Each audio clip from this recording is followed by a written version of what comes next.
السلام علیکم، آپ دیکھ رہے ہیں سیٹھی سے سوال. میں ہوں سید عائشہ ناز، میرے ساتھ موجود ہیں نجم سیٹھی صاحب. السلام علیکم. سیٹھی صاحب، نیویگیٹ کریں گے آج ہم مختلف ایشوز کے درمیان، کیونکہ میں ابھی بھی نیویگیٹ کریں گی ہے نا کیونکہ اب ہم نیویگیشن کے بعد پاکستان لینڈ کر گئے ہیں فرام لندن. بٹ آپ کا ایکسپیرینس کوئی اچھا نہیں رہا. وہ کہتے ہیں نا all is well that ends well, but it didn't end well. Yes, I think London میں تو you were happy, but on the way back بتائیے نا کیا ہوا.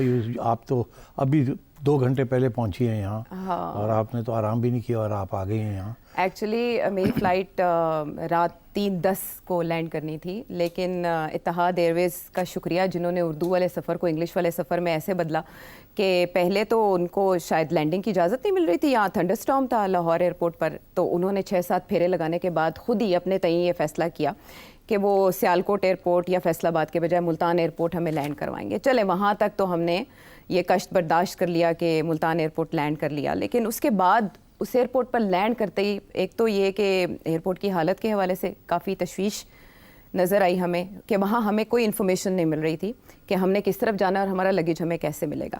اتحاد ایئر ویز کا عملہ ڈیورنگ فلائٹ بھی انفارمیشن پرووائڈ اس طرح سے نہیں کر رہا تھا. بس تمام سٹاف جو ہے وہ کیبن میں جا کے لاک ہو گیا اینڈ وہ کچھ اپنے فیصلے کر رہے تھے. ہمیں ایسے لگا کہ ہم بالکل بے یار و مددگار ہیں. فلائٹ کے اندر بھی 2 گھنٹے ہم فلائٹ پہ بیٹھ کے انتظار کرتے رہے ملتان ایئرپورٹ پر. لیبارٹوریز بند کر دی گئیں. آپ 2 سے 3 گھنٹے تک آپ استعمال ہی نہیں کر سکتے، کیونکہ آپ ہوا میں ویسے تو نہیں ہیں، لیکن جب آپ گراؤنڈ پہ ہیں تو آپ ہوا میں، آپ کو پتہ ہی نہیں آپ کے ساتھ ہونا کیا. اور پھر 1 سائڈڈ فیصلہ کرنے کے بعد جب ہم وہاں پر ڈسمبارک ہوئے تو ہمیں پتہ چلا جی ہمیں 4 کوسٹرز لے کے جائیں گی ملتان سے لاہور، اور آپ کو پتہ ہے کہ کتنا ڈسٹینس ہوتا ہے. اور پھر ان کوسٹرز کی حالت زار، اسکارچنگ ہیٹ. جو فلائٹ تھی وہ تو فلائٹ میں بدل گئی. آپ ایئر بس ایئر فرائر میں بیٹھ رہے ہیں. ٹوٹی پھوٹی بسیں تھیں، پتہ نہیں کہاں سے وہ بلائی گئیں. اس موقع پر ہمیں نہیں نظر آیا کہ کوئی ہمارا وکیل ہے وہاں پر یا کوئی ہماری طرف سے بات کرے گا اتحاد ایئر ویز کے ساتھ. سو دس واز آل ٹیریبل. 3:10 رات کے میں گھر پہنچی 3:30 بجے. سو this is the whole story. عائشہ، ایسی سٹوریز ہم نے بڑی سنی ہیں. میں تھوڑا سا مختصر اس پہ تبصرہ کرنا چاہوں گا. آپ کے دکھ اپنی جگہ پہ جائز ہیں. پہلی بات یہ ہے کہ یہ پائلٹ کا فیصلہ ہوتا ہے کہ لینڈ کرنا ہے یا نہیں کرنا، تھنڈر اسٹارم ہے یا نہیں ہے. Safety of passengers and aircraft paramount ہوتی ہے. اس پہ کوئی اور اس کے فیصلے کے اوپر نظر انداز نہیں ہو سکتا. وہ خود فیصلہ کرتا ہے. اور آپ خود کہہ رہی ہیں کہ 3-4 چکر 4-5 چکر لگائے انہوں نے لاہور کے اوپر، اور رات کو تھنڈر اسٹارم بھی تھی، بڑی اسٹرانگ ونڈز تھیں. تو میرا خیال ہے اس نے فیصلہ یہ کیا کہ یہاں نہیں لینڈ کرنا. اگلا سوال کہ کیا سیالکوٹ یا فیصل آباد شاید آپ لوگوں کے لیے تو کنوینئنٹ ہوتا ہے کیونکہ شارٹ ڈسٹینس ہے، مگر یہ بھی فیصلہ پائلٹ کا ہوتا ہے کہ which is the best airport to land. And so therefore اس نے یہ فیصلہ کیا کہ ملتان لینڈ کرے گا. اوکے، جو اس وقت تک جو کچھ ہوا وہ اٹس ویری انفارچونیٹ. اس سے پائلٹ کا بھی کنٹرول نہیں تھا، آپ کا بھی نہیں تھا. بٹ اس کے بعد جب وہاں وہ لینڈ کیا ہے تو پھر وہاں انتظام تو ہونا چاہیے تھا نا. This is what airports for. Civil aviation authority کا یہی کام ہے کہ پھر فیسیلیٹیٹ کیا جائے سب پیسنجرز کو. اور اتحاد کا یہ کام تھا کہ جب آپ لینڈ کر گئے اور آپ کو امیگریشن سے فارغ ہو گئے آپ، تو اس کے بعد کوئی اچھے کوسٹرز ملنے چاہیے تھے. موٹر وے پہ آپ کو یہاں لانا چاہیے. نہیں، موٹر وے نہیں، جی ٹی روڈ کے تھرو آئے. وہ اسی لیے نا. اب وہ جس قسم کے کوسٹرز ان کو ملے شارٹ نوٹس کے اوپر، وہ کیا ایشو تھا، کیا بہتر مل سکتے تھے، نہیں مل سکتے تھے. تو these are all logistical issues. مجھے افسوس اس بات کا ہے کہ ہوتا یہ ہے کہ once a foreign airline passengers اتار دیتی ہے نا تو اپنی ذمہ داری فارغ ہو جاتی ہے. باقی ممالک میں بھی یہ صرف پاکستانیوں کے ساتھ نہیں، وہاں تو سول ایویشن اتھارٹیز اور ایئر لائنس پورا انتظام کرتے ہیں. ان کا ٹھیک ٹھاک عملے ہوتے ہیں اس قسم کے پرابلم کے لیے، مگر ڈیلیز وہاں بھی ہوتی ہیں. وہاں بھی ڈائیورژنز ہوتی ہیں فلائٹ کی فار ویدر پرپزز، اور وہاں بھی بڑے کمپلینٹس ہوتے ہیں. تو آئی تھنک آپ کا جو سب سے برا حصہ ہے آپ کے سفر کا یہی ہے. یہ نہیں کہ آپ کہ تھنڈر اسٹارم کی وجہ سے آپ کو ملتان لے جایا گیا، مگر یہ کہ اس کے بعد کا جو سفر ہے 6 گھنٹے کا یا 5 گھنٹے کا، وہ بڑی زیادتی. جس قسم کے کوسٹرز کے اندر آپ کو یہاں لایا گیا اور کوئی اچھا اس سے بہتر انتظام نہیں کیا گیا. اور پھر یہ کہ جی ٹی روڈ سے لایا گیا، وہ اسی لیے لائے گئے ہوں گے کہ وہاں ٹولز نہیں دینے ہیں، اور وہ جو موٹر وے اس پہ ٹولز دینے پڑے ہیں. تو یہ جو جس نے بھی وہاں نیگوشیٹ کیا ریٹس، تو اس پہ یہ بھی طے کرنا چاہیے تھا نا کہ پیسنجرز کی کمفرٹ از ویری امپورٹنٹ. تو میں سمجھتا ہوں اٹس ویری انفارچونیٹ. مگر ایئر لائنس کو بھی چاہیے کہ خیال کریں اپنے پیسنجرز. انفارچونیٹلی عائشہ پاکستانیوں کی عزت نہیں ہے فورن ایئر لائنس میں. آپ کی اپنی ایئر لائن آپ کی عزت نہیں کرتی اور فورن ایئر لائنس بھی نہیں کرتی. تو یہ جو ایئر لائن آپ جس پہ آئے ہیں وہ چوکا بلاک فل آف پاکستانیز جی. اور زیادہ تر یہ مڈل ایسٹ سے آ رہے ہوتے ہیں لوگ. اس میں زیادہ تر ورکنگ کلاس کے لوگ ہوتے ہیں, لیبر کلاس کے لوگ ہوتے ہیں, کچھ فیملیز ہوتی ہیں سو آن. تو یہ بھی فرق پڑتا ہے نا, کتنے لوگ بزنس کلاس میں بیٹھے ہوئے ہیں, کتنے لوگ اکانومی میں بیٹھے ہوئے ہیں اینڈ سو آن. اور بڑی مجبوری ہوتی ہے, یہ لوگ جو بھی واپس آ رہے ہوتے ہیں دے آر آلسو بڑی مجبوری ہوتی ہے ان کی. They have to fly 1 or 2 airlines. اب تو زیادہ ایئر لائنس پاکستان آتی نہیں ہیں, میرا خیال ہے 3-4 آتی ہیں اب. اس سے پہلے زیادہ آتی تھی, وہ بھی نہیں آتی, اور ڈیسٹینیشنز بھی کم ہو گئے ہیں. اب لنڈن لاہور فلائٹ ہی کوئی نہیں ہے. لنڈن اسلام آباد فلائٹ ہے 3 times a week, وہ بھی شاید اگلے, میں نے سنا کہ اکتوبر میں وہ بھی شاید ختم ہو جائے. اب پی آئی کی فلائٹ جا نہیں سکتی بیکاز آف ادر ایشوز. ابھی اگست میں ڈیسیجن ہونا تھا, پینڈنگ ہے. ایئرپورٹس بھی لیز پہ نہیں دیے جائیں گے. وہ بھی پتہ نہیں کب سے ہم سن رہے ہیں کہ ایئرپورٹس کو لیز پہ دیا جائے گا. وہ سول ایویشن والے چھوڑتے نہیں ہیں نا, بیوروکریسیز اتنی اسٹرانگ ہے. ہمارے civil aviation costs are the highest amongst the highest in the world, whether it's fuel charges or maintenance or whatever it is. تو unfortunately یہ سارا پاکستان کا یہی حال ہے, جگاڑ لگے ہوئے ہیں اور nobody cares. کوئی چیک نہیں نا کرتا. اور لیکن اتحاد ایئرویز میں یہ لگا کہ ان کا جو لوگو ہے یا ان کا جو وعدہ ہے وہ یہ کہ ہم آپ کو گیسٹ کی طرح ٹریٹ کرتے ہیں اور آپ کی ڈیسٹینیشن کو اپنے گھر کی طرح. لیکن پاکستان کے معاملے میں ہمیں ایسا نہیں لگا. انہوں نے ہمیں لاوارسوں کی طرح پھینک کے اینڈ دے فلیو بیک. حالانکہ پائلٹ کا یہ کہنا تھا کہ میں 12 گھنٹے سے پہلے فلائی نہیں کر سکتا. سو میزری اینڈ ہیلپ لیسنس, لاچاری چاہیے تھا ان کو کہ ایٹ دی ایئرپورٹ ان کو چاہیے تھا کہ ان کا عملہ جو ایئرپورٹ پہ ہوتا ہے اس کو اسٹرینتھن کرتے, اس کو بجٹ دیتے اور کہتے پیسنجرز کا صحیح خیال رکھنا ہے, کھانا پینا دینا ہے, ان کو صحیح طریقے سے کوسٹرز میں بٹھانا ہے اور لگیج. یہ تو وہ نہیں کیا نا, نہیں کیا گیا. ہمیں نظر آیا کہ انفارمیشن ڈیسک بھی کوئی اویلیبل نہیں تھا جس پر لگیج کے حوالے سے انفارمیشن دی جاتی. بہرحال کہاں تک سنو گے, کہاں تک سنائیں, یہ تو ایک ایسی یہ دکھ تو آپ کے دکھ ہم نے سن لیے اور اب آگے افسوس ہوا. آپ جا کے آج اچھا ریسٹ کیجیے گا, کل ٹھیک ٹھاک ہو جائے. ہاں, لیکن جیٹ لیگ کی وجہ سے اگر میں کہیں لاغر نظر آؤں یا ایبزارب تو آپ نے مجھے معاف کرنا ہے. لیکن پاکستانی سیاست کبھی ڈس اپوائنٹ نہیں کرتی, ہر وقت انٹرسٹ برقرار رہتا ہے. اسپیشلی جو پارٹیز کا بیانیہ بدلتا ہے وہ بہت انٹرسٹنگ ہے. آپ اکثر نون لیگ کو بھی تنقید کا نشانہ بناتے ہیں کہ بھائی انہوں نے ووٹ کو عزت دو کا بیانیہ, اس سے کیسے یو ٹرن لیا. یو ٹرن نون لیگ بھی لیتی ہے, صرف عمران خان صاحب پہ الزام نہیں. لیکن عمران خان صاحب کے حوالے سے جو اب تازہ اسٹیٹمنٹ سامنے آئی ہے وہ ایسے جیسے دو محبت کرنے والوں کے درمیان سماج دیوار ہوتا ہے نا. عمر ایوب صاحب یہ کہہ رہے ہیں کہ نون لیگ, فوج اور ہمارے درمیان یعنی پاکستان تحریک انصاف کے درمیان دیوار بن رہی ہے, ہم ایسا نہیں ہونے دیں گے. یعنی پاکستان تحریک انصاف اور سپاہ سالار ایسا نہیں ہونے دیں گے. یہ بہت ڈرامائی تبدیلی ہے. یہ نیا بیانیہ ہے, کیا یہ کوئی جادو چلا سکتا ہے, کچھ بیک ڈور چل رہا ہے؟ دیکھیے پی ٹی آئی ایک امپریشن دینا چاہ رہی ہے اپنے لوگوں کو کہ بیک ڈور سے بات چیت شروع ہے, ہمارا وقت آ گیا ہے. پاکستان کی اسٹیبلشمنٹ جو ہے وہ ہم سے بات کر رہی ہے بیہائنڈ دا سینس. بہت سے اس قسم کے وہ چیزیں چل رہی ہیں اور وہ سارے پی ٹی آئی کے لوگ ہی چلا رہے ہیں کہ جی فلانا بریگیڈیئر ملنے گیا, فلانا یہ ملنے گیا. میں آپ کو کانفیڈنس کے ساتھ کہہ رہا ہوں کہ بالکل ایسی کوئی بات نہیں ہو رہی. اسٹیبلشمنٹ کسی موڈ میں نہیں ہے پی ٹی آئی سے بات کرنے کے لیے, اور کسی قسم کی بات چیت نہیں ہو رہی. مگر البتہ یہ ضرور ہے کہ خان صاحب نے اپنا بیانیہ جو پھر تبدیل کرنے کی کوشش کی ہے, کیونکہ ہر دفعہ جب وہ یہ تو ناکامی ہوتی ہے تو کرتے ہیں. اور وہ پہلے یہی تھا نا کہ ہم تو صرف اسٹیبلشمنٹ سے بات کریں گے, حکومت ان سے نہیں بات کریں گے, ٹھیک ہے, کیونکہ یہ تو پاور ہے ہی نہیں. اب ان کو پاور بنا دیا اور یہ کہہ رہے ہیں کہ سارا پاور ان کے پاس ہے اور یہ حکومت ہے جو شہباز شریف کی, اور یہ درار ڈالنے کی کوشش کر رہی ہے ہمارے درمیان اور اسٹیبلشمنٹ کے درمیان. اور آل آف اے سڈن راتوں رات آرمی چیف کو سپاہ سالار اور اس قسم کی پیاری باتیں ان کے بارے میں کرنی شروع کر دی ہیں. حالانکہ ٹویٹر دیکھیے آپ, یہ جو سارے اقدامات ہونے جا رہے ہیں سینسرشپ کے, they all have to do with جو جس قسم کی زبان استعمال کی جا رہی تھی اسی سپاہ سالار کے. عبد الرحمان کمیشن رپورٹ میں باقاعدہ تصویر کے ساتھ ہر قسم کی چیزیں ہو رہی تھی. تو میں یہ سمجھتا ہوں کہ دیکھا کہ وہ کامیاب نہیں ہوا تو وہ جو بیانیہ تھا یا نیریٹو تھا یا اسٹریٹجی تھی, اب یہ ہے کہ جی کسی کے ساتھ حکومت کو ٹارگٹ کیا جائے. اچھا میں اس میں آپ کو بتا دوں اس کے پیچھے کیا ہے. اچھا کیا ہے؟ میں نے یہ تو کہہ دیا یہ کامیاب نہیں ہوگی. اچھا, کوئی اسٹیبلشمنٹ ان کی بات سننے کے لیے تیار نہیں. خان صاحب کو ٹرسٹ نہیں کرتی اسٹیبلشمنٹ, اور خان صاحب بھی ہر روز کچھ نہ کچھ کر رہے ہوتے ہیں. اس کے پیچھے یہ ہے کہ امید ہے پی ٹی آئی کی کہ جوڈیشری جو ہے ان کو بیل آؤٹ کرے گی, اور جوڈیشری اس قسم کے حالات کریٹ کر دے گی کہ اس حکومت کے لیے چلنا مشکل ہو جائے گا، بیکاز جوڈیشری اسٹیبلشمنٹ کے خلاف تو کچھ نہیں کر سکتی. جو بھی جوڈیشری کے فیصلے آتے ہیں وہ حکومت کے کندھوں پہ گرتے ہیں آ کے، ایسے ہی ہے نا. ظاہر ہے. اور اگر اس حکومت کو جوڈیشری نے ناکام کر دیا یا چلنے نہ دیا، ہر چیز کے اوپر چیلنج ہوگی، حکومت کے ہر اقدامات، ہر پالیسی، ہر بیان یا ہر قانون، اگر جوڈیشری نے اس کو نیگیٹو کرنا شروع کر دیا تو ایک ڈیڈ لاک بن جائے گا، ہو جائے گا نا. بالکل. تو ان کا خان صاحب کا یہ خیال ہے، یہ امید ہے کہ جوڈیشری جو ہے وہ گورنمنٹ کو ناک آؤٹ کر دے، چلنے نہ دے. ٹھیک ہے. تو پھر اسٹیبلشمنٹ جو ہے یہ سوچے گی کہ یہ تو سارا جو ہمارا ایجنڈا تھا کہ حکومت کے ذریعے ہم نے ملک چلانا ہے اس ہائیبرڈ کے ساتھ، اور معیشت از ویری امپورٹنٹ. تو اگر معیشت ہی بیٹھ جاتی ہے، بیکاز حکومت بیٹھ گئی، اگر ہر حکومت کا پالیسی نو ہونا شروع ہو جائے تو پھر ڈیڈ لاک ہو جائے گا نا، جسے کہتے ہیں ڈیڈ لاک جیم. تو پھر اس کو توڑنے کے لیے تو پھر کون کر سکتا ہے، اس کو توڑ سکتا ہے؟ تو اس کو تو صرف اسٹیبلشمنٹ ہی توڑ سکتی ہے.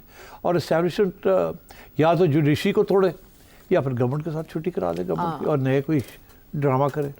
تو یہ ہے یہ پی ٹی آئی کا پلان کہ جوڈیشری اسٹیج پہ آئی ہوئی ہے کہ تھوڑا سا اور ان جوڈیشری کو استعمال کیا جائے یا ان پہ پریشر ڈالا جائے پاپولسٹ قسم کا کہ وہ گورنمنٹ کو کرپل کر دیں، اور یہ آئی ایم ایف پروگرام رک جائے، سارے جو گورنمنٹ کے قانون بن رہے ہیں وہ چیلنج ہو جائیں، یہ جو سارے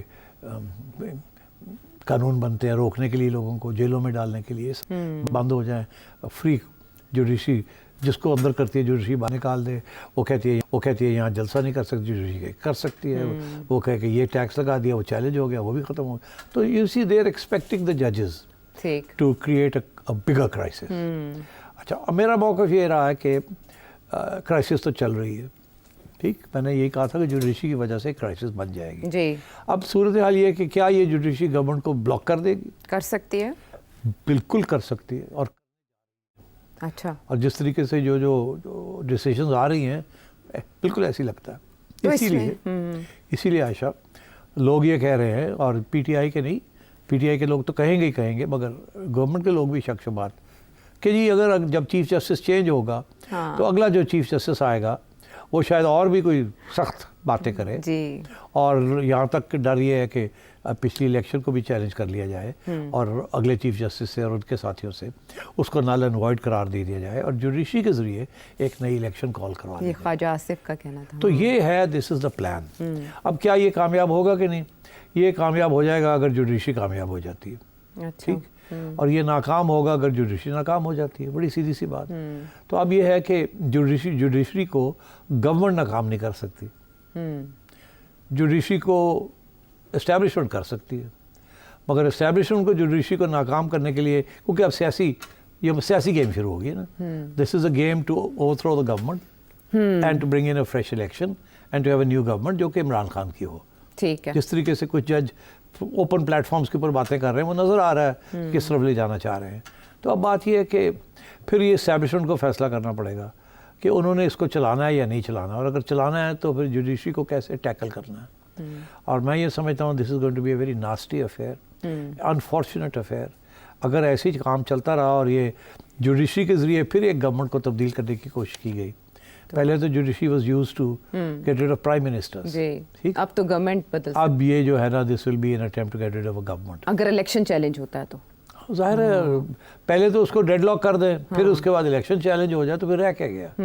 ٹھیک ہے نا. تو اگر جوڈیشری یہ کہہ دیتی ہے کہ جی نیا الیکشن کریں، پھر کیا ہوگا؟ تو میں سمجھتا ہوں کہ we are headed for some difficult times. ٹھیک ہے. مگر میں یہ بھی سمجھتا ہوں دو باتیں، اور یہ انفارمیشن کے بیسس کے اوپر ہے، انالیسس کے بیسس کے اوپر کم ہے. انفارمیشن اور تھوڑا سا انالیسس. تھوڑا سا انالیسس، اس کی وجہ یہ ہے کہ انفارمیشن کو بھی تو انالائز کرنا پڑتا ہے. جی. انفارمیشن یہ ہے کہ اسٹیبلشمنٹ پیچھے ہٹنے کے موڈ میں نہیں ہے. اچھا. اور وہ ٹیکل کرے گی جس کو بھی ٹیکل کرنا پڑا. اور میں نہیں سمجھتا کہ اس وقت کوئی ایسی سچویشن ہے جس کی طرف ایک آپ کو اس سال کے اخیر میں یا نئے الیکشن میں مل جائیں. اگر ایسی صورتحال ہوتی بھی ہے تو یہ اسٹیبلشمنٹ جو ہے یہ نئے الیکشن کی طرف نہیں جائے گی. پھر یہ کیا کرتی ہے پھر وہ آئین جانے اور ججز جانے اور سیاستدان جانے. آپ اور ہم تو we will only be commenting on it. we're sitting here.